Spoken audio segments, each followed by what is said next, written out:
Hi friends, வணக்கம். Welcome back to Thomas Food Time. இன்னைக்கு வீடியோவில் ஒரு எம்மியான சிக்கன் ரெசிபி பார்க்க போகிறோம். வாங்க வீடியோக்குள்ளே போகலாம். ஸோ இன்றைக்கி நம்ம என்ன ரெசிபி பார்க்க போகிறோன்னா கொங்கு ஸ்டைலில் சிக்கன் சிந்தாமணி பார்க்க போகிறோம். இப்போ இந்த ரெசிபி பண்ணுறதுக்கு முன்னாடி நான் ஒரு 1/2 kg சிக்கன் எடுத்து நல்லா சின்ன சின்ன பீஸாக கட் பண்ணி வச்சுருக்கேன். சின்ன வெங்காயம் ஒரு பெரிய கப் நிறையா உரித்து வச்சுருக்கேன். ஒரு 10 காஞ்ச மிளகாவை டீசீட் பண்ணி வச்சுருக்கேன். இப்போ பார்த்தீங்கன்னா ஒரு இரும்பு கடாயை நல்லா அகலமான இரும்பு கடாயை நல்லா ஹீட் பண்ணி வச்சுட்டு தேவையான அளவு எண்ணெய் ஆட் பண்ணியிருக்கேன். நீங்கள் இந்த டிஷ்க்கு நீங்கள் நல்லெண்ணெய் ஆட் பண்ணாலும் ரொம்ப நல்லாயிருக்கும். இப்போ ஒரு பெரிய கப் நிறைய சின்ன வெங்காயம் ஆட் பண்ணியிருக்கேன். இதுக்கு கண்டிப்பாக சின்ன வெங்காயம் ஆட் பண்ணால் தான் நல்லா டேஸ்ட் இருக்கும். இல்லைனாலும் பரவாயில்ல, நீங்கள் பெரிய வெங்காயமும் ஆட் பண்ணிக்கலாம். இப்போ வெங்காயம் கருவேப்பிலை கொஞ்சம் தூவிட்டு அது நல்லா கொஞ்சம் வதங்கினதுக்கப்புறமா ஒரு டேபிள் ஸ்பூன் நிறையா இஞ்சி பூண்டு விழுது ஆட் பண்ணியிருக்கேன். நீங்கள் இஞ்சியும் பூண்டும் இடித்து ஆட் பண்ணாலும் அதுவும் ஒரு டேஸ்ட்டாக தான் இருக்கும்.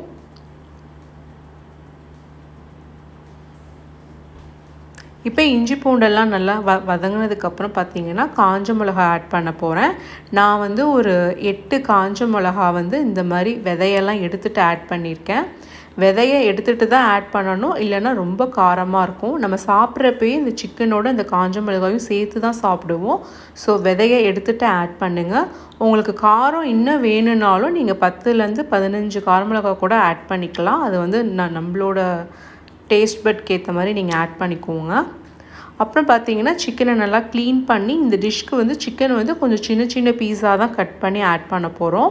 இதில் நம்ம தண்ணிலாம் எதுவுமே சேர்க்க போகிறதில்ல. சிக்கன்லேருந்து வர தண்ணியிலே தான் இது வேக போகுது. இப்போ நல்லா இந்த சிக்கனை நல்லா பரட்டி விட்டுட்டே வந்தோன்னா இந்த மாதிரி சிக்கன்லாம் நல்லா வெள்ளை கலரில் மாறிட்டு அதில் இருக்கிற தண்ணியெல்லாம் இப்படி வெளியில் வந்துடும். அதுக்கப்புறம் இப்போ 1/2 kg சிக்கனுக்கு தேவையான அளவு 1 டீஸ்பூன் சால்ட்டும் ஒரு 1/2 டீஸ்பூன் டர்மரிக் பவுடரும் நான் ஆட் பண்ணியிருக்கேன். இதுக்கப்புறம் நம்ம எந்த மசாலாவுமே ஆட் பண்ண போகிறதில்ல. வெறும் சின்ன வெங்காயம், வரமிளகா, அப்புறம் இஞ்சி பூண்டு பேஸ்ட்டு, சால்ட்டு, டர்மரிக் பவுடர் அவ்வளோதான் ஆட் பண்ணியிருக்கோம். இப்போ நல்லா இந்த மாதிரி தண்ணியெல்லாம் வெளியில் வந்ததுக்கப்புறம் ஒரு லிட் போட்டு க்ளோஸ் பண்ணிட போகிறோம்.